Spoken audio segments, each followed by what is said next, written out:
Hey there everyone, welcome to my channel. In this video, I will show you how to list independently.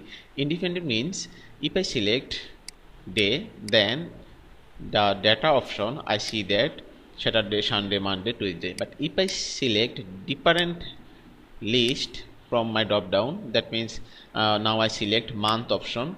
Now if I click on data option, I see that independent data for month type. If I select date, then I find different data for day option. So let's get started how to do this. At first I need to create the data table. So I have two types of data, month and day. So I click on month option. Here I click on day, then I put month name January, February. Okay, here I drag the month name, then I click on day, Saturday,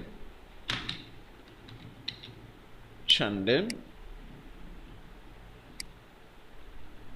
Okay, now I need to group this info January to June.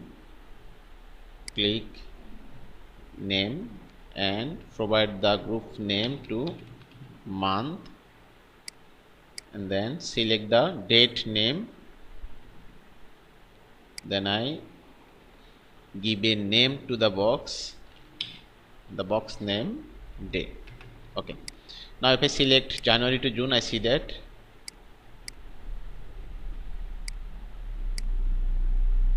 it shows day.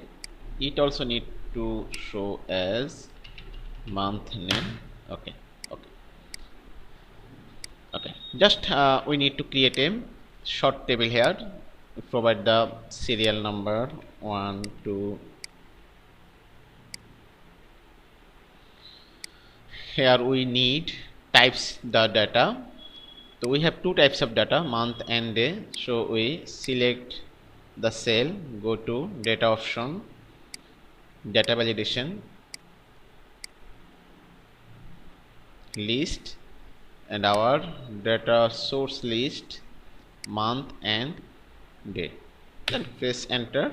Okay, now see that here it two drop down name month and day.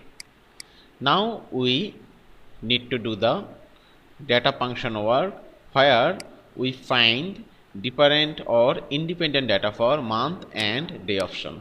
So select the cell, go to data option, data validation, list.